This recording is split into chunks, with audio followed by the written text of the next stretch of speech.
Hello नमस्कार दोस्तों, स्वागत है एक बार फिर से आप सभी का आपके अपने YouTube channel CRS edu next में। दोस्तों आपको इस क्लास में कंप्यूटर से संबंधित टॉप 30 क्वेश्चंस कराएंगे। दोस्तों ये सभी क्वेश्चंस है एक्सेल से संबंधित रहने वाले हैं और साथ ही दोस्तों यदि आपको इनके आंसर आते हैं तो आपको कमेंट सेशन में ज़रूर बताना है कि आप इन 30 में से कितने क्वेश्चन है वो सही करते हैं। तो दोस्तों क्लास को स्टार्ट करते हैं। तो हमारे पास में पहला क्वेश्चन है, एक्सेल 2010 के अनुसार वर्कशीट के नाम में अधिकतम कितने अक्षर हो सकते हैं। तो बताइए एक्सेल 2010 के अनुसार जो वर्कशीट के नाम में अधिकतम अक्षरों की संख्या है वो कितनी हो सकती है। तो आंसर होगा इसका दोस्तों ऑप्शन नंबर 3, 31। नेक्स्ट क्वेश्चन है दूसरा, किस कमांड द्वारा चुनी हुई सेल रेंज को प्रिंट क्षेत्र के रूप में परिभाषित करते हैं। तो बताइए किस कमांड द्वारा करते हैं। तो आंसर होगा इसका दोस्तों option number 2, set print areas के द्वारा। नेक्स्ट क्वेश्चन है तीसरा, पेज के ऊपरी मार्जिन में स्थित टेक्स्ट को कहते हैं। तो दोस्तों जो पेज होता है उसका ऊपरी मार्जिन होता है, उसमें स्थित टेक्स्ट होता है, उसको क्या कहा जाता है। तो आंसर होगा इसका option number 3, header.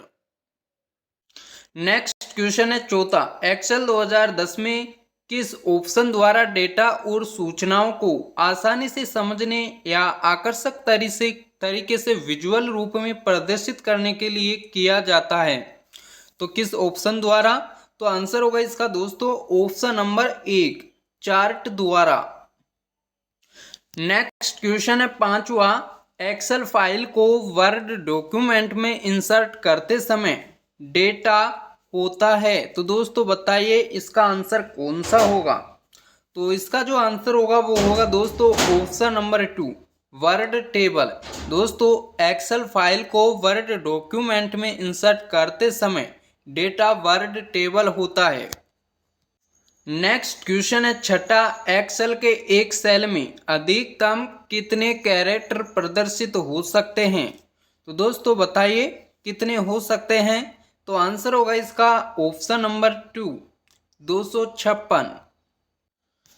Next question है सातवां, एक्सेल 2010 में कौन सा option page setup dialog box पर नहीं होता है। तो बताइए कौन सा ऑप्शन है वो पेज सेटअप डायलॉग बॉक्स होता है उस पर नहीं होता है एक्सेल 2010 के अनुसार। तो इसका जो आंसर होगा वो होगा ऑप्शन नंबर 3, प्रिंटर का चुनाव। नेक्स्ट क्वेश्चन है आठवां, एक्सेल 2010 में एक वर्कशीट में कितनी रो होती हैं।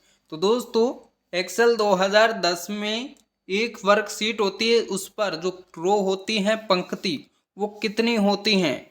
तो इसका जो आंसर होगा वो होगा दोस्तों ऑप्शन नंबर 4, 10,48,576। नेक्स्ट क्वेश्चन है नौवां, एक्सेल में खालिस्तान बटन द्वारा सेलों के मान या डेटा को जोड़ सकते हैं। तो दोस्तों कौन सा बटन है एक्सेल में जिसके द्वारा सेलों के मान या डेटा है उसको जोड़ सकते हैं। तो इसका जो आंसर होगा वो होगा ऑप्शन नंबर 3, ऑटो सम के द्वारा। नेक्स्ट क्वेश्चन है दोस्तों 10वां, सॉर्ट कमांड के द्वारा किस प्रकार से डेटा को सॉर्ट कर सकते हैं। तो बताइए सॉर्ट कमांड है इसके द्वारा किस प्रकार से डेटा को सॉर्ट कर सकते हैं। तो इसका जो आंसर होगा वो होगा दोस्तों ऑप्शन नंबर 3, ए व ब दोनों, यानी कि स्कैनिंग और डी स्कैनिंग द्वारा दोनों के द्वारा ही दोनों प्रकार से सॉर्ट कमांड के द्वारा डेटा को सॉर्ट कर सकते हैं। नेक्स्ट क्वेश्चन है 11वां, QTR1, QTR2 और QTR3 आदि किसके उदाहरण हैं। तो दोस्तों आपको बताना है इनमें से ये किसके उदाहरण हैं। तो आंसर होगा इसका ऑप्शन नंबर 3, श्रृंखला के। नेक्स्ट क्वेश्चन है 12वां, आप दैनिक आधार पर शेयर बाजार की प्रगति को चार्ट द्वारा प्रदर्शित करना चाहते हैं, इसके लिए किस प्रकार के चार्ट का उपयोग करेंगी। तो दोस्तों इसका जो आंसर होगा वो होगा दोस्तों ऑप्शन नंबर 2, लाइन चार्ट का यूज करेंगे। नेक्स्ट क्वेश्चन है 13वां, सेल एड्रेस E21 प्रदर्शित करता है? तो दोस्तों बताइए, सेल एड्रेस E21 है, ये प्रदर्शित करता है। तो इसका जो आंसर होगा वो होगा दोस्तों ऑप्शन नंबर 3, ई कॉलम और 21 रो इसको प्रदर्शित करता है। नेक्स्ट क्वेश्चन है 14वां, आप वर्कशीट के सेल में किस प्रकार के डेटा को एंटर कर सकते हैं? तो बताइए, वर्कशीट के सेल में किस प्रकार के डेटा को है एंटर कर सकते हैं? तो आंसर होगा इसका दोस्तों ऑप्शन नंबर 1, लेवल्स, वैल्यूज और फार्मूला। ये तीनों ही आप जो 3 प्रकार का जो डेटा है इसको आप एंटर कर सकते हैं। नेक्स्ट क्वेश्चन है 15वां, यदि आप अपनी वर्कशीट में किसी सेल डेटा को सीधे एडिट नहीं करना चाहते हैं तो आप खालिस्तान का यूज करके उसे एडिट कर सकते हैं। तो इसमें से आप किसका यूज करके उसको एडिट कर सकते हैं यदि आप अपनी वर्कशीट में कोई भी सेल डेटा को सीधा एडिट नहीं करना चाहती? तो दोस्तों आंसर होगा इसका ऑप्शन नंबर 1, फॉर्मूला बार का यूज करके आप एडिट कर सकते हैं। नेक्स्ट क्वेश्चन है 16वां, एक्सेल विंडो को कौन सा क्षेत्र सेल के नाम एवं सूत्र को प्रदर्शित करता है? तो दोस्तों कौन सा क्षेत्र सेल के मान एवं सूत्र को प्रदर्शित करता है एक्सेल विंडो को? तो आंसर होगा इसका option number 3, formula bar. Next question है 17वां, वैल्यू एंट्री किन से मिलकर बनती है? तो बताइए, वैल्यू एंट्री है ये किन से मिलकर के बनती है? तो आंसर होगा इसका ऑप्शन नंबर 4, उपरोक्त सभी, यानी कि संख्याएं, गणितीय चिन्ह और दशमलव अंक तीनों से ही मिलकर के वैल्यू एंट्री है वो बनती है। नेक्स्ट क्वेश्चन है 18वां, एक्सेल 2010 में बनी हुई फाइल के प्रत्येक पेज को कहते हैं? तो दोस्तों बताइए, एक्सेल 2010 में बनी हुई फाइल्स के जो प्रत्येक पेज होता है उसको क्या कहा जाता है? तो आंसर होगा इसका ऑप्शन नंबर 3, वर्कशीट। दोस्तों यदि अभी तक आपने क्लास को लाइक नहीं किया है तो लाइक करें और आपको कमेंट सेशन में आंसर जरूर बताना है कि आप इनमें से कितने सही करते हैं। साथ ही यदि आपको इसी तरह के क्वेश्चंस चाहिए तो चैनल को सब्सक्राइब कर लीजिए। आपको यहाँ पर इसी तरह के क्वेश्चंस जीके, जीएस और कंप्यूटर तीनों से संबंधित आपको क्वेश्चंस मिलेंगे, तो चैनल को सब्सक्राइब कर लेना। नेक्स्ट क्वेश्चन है 19वां, निम्न में किसके द्वारा रेडी टू यूज के रूप में फाइल प्रदान की जाती है? तो इनमें से किसके द्वारा आपको बताना है रेडी टू यूज के रूप में फाइल है वो प्रदान की जाती है? तो आंसर होगा इसका ऑप्शन नंबर 1, टेम्पलेट्स के द्वारा।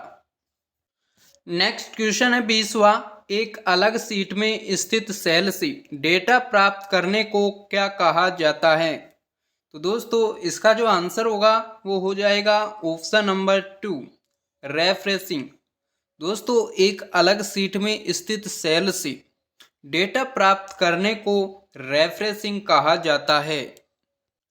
नेक्स्ट क्वेश्चन है 21वां, निम्न में कौन एक्सेल का डेटा टाइप नहीं है?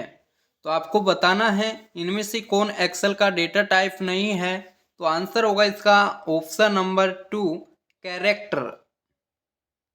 नेक्स्ट क्वेश्चन है 22वां, एक्सेल वर्कशीट में एक सेल उसी प्रकार कार्य करता है जिस प्रकार विंडोज ग्राफिकल यूजर इंटरफेस में कार्य करता है। तो दोस्तों इसका जो आंसर होगा वो होगा दोस्तों option number 4, text box. Text box है ये एक्सेल वर्कशीट में एक सेल जिस प्रकार से कार्य करता है उसी प्रकार विंडोज ग्राफिकल यूजर इंटरफेस में टेक्स्ट बॉक्स है वो कार्य करता है। नेक्स्ट क्वेश्चन है 23वां, एक्सेल 2010 में एक वर्कशीट में कितने कॉलम होते हैं? तो आपको कॉलमों की संख्या बतानी है एक वर्कशीट में एक्सेल 2010 के अनुसार। तो आंसर होगा इसका दोस्तों ऑप्शन नंबर 1, 16,384। नेक्स्ट क्वेश्चन है 24वां, निम्न में से कौन वैध सेल एड्रेस नहीं है? तो आपको बताना है इनमें से कौन वैध सेल एड्रेस नहीं है। तो आंसर होगा इसका दोस्तों option number 4 1B। Next question है 25वां, एक्सेल में एक रो की अधिकतम ऊंचाई हो सकती है। तो आपको बताना है एक्सेल में एक जो रो होती है, पंक्ति होती है, उसकी अधिकतम ऊंचाई वो कितनी हो सकती है। तो आंसर होगा इसका दोस्तों ऑप्शन नंबर 1 409। नेक्स्ट क्वेश्चन है 26वां, माइक्रोसॉफ्ट एक्सेल 2010 में सेल पॉइंटर को प्रथम कॉलम और प्रथम सेल A1 पर लाने के लिए किस कुंजी का उपयोग किया जाता है। तो दोस्तों कौन सी कीज है, कौन सी कुंजी है। तो आंसर होगा इसका दोस्तों option number 3 control plus home का यूज करते हैं।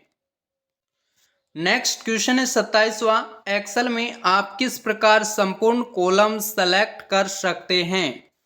तो जो एक्सेल होता है इसमें आप किस प्रकार से संपूर्ण कॉलम है उसको सेलेक्ट है वो किस प्रकार से कर सकते हैं। तो आंसर होगा इसका दोस्तों ऑप्शन नंबर 1 कॉलम के हेडर पर क्लिक करके। नेक्स्ट क्वेश्चन है 28वां, एक्सेल स्क्रीन को अधिकतम कितनी संख्या तक जूम किया जा सकता है। तो एक्सेल स्क्रीन को आप अधिकतम कितनी संख्या तक जूम कर सकते हैं। तो आंसर होगा इसका option number D 400%। Next question है 29वां, 200 अधिक सेलों के चुनाव को कहा जाता है। तो आपको बताना है 2 से अधिक सेलों के चुनाव को क्या कहा जाता है। तो आंसर होगा इसका ऑप्शन नंबर 3 टेबल या रेंज। नेक्स्ट क्वेश्चन है 30वां, कंडीशनल फॉर्मेटिंग में अधिकतम कितनी शर्तें दे सकते हैं। तो बताइए कंडीशनल जो फॉर्मेटिंग होती है इसमें अधिकतम जो शर्तें दे सकते हैं वो कितनी दे सकते हैं। तो आंसर होगा इसका ऑप्शन नंबर 2 3। तो दोस्तों हमारे पास में ये आज के 30 क्वेश्चंस थे। आपको बताना है आपने इनमें से कितने क्वेश्चन सही किए हैं। और यदि वीडियो पसंद आया तो आप लाइक करें और इसी तरह के और भी क्वेश्चन चाहिए तो चैनल को सब्सक्राइब जरूर कर लेना और साथ ही बेल बटन को दबा लेना। तो दोस्तों मिलते हैं नेक्स्ट क्लास में, तब तक आप सभी का धन्यवाद।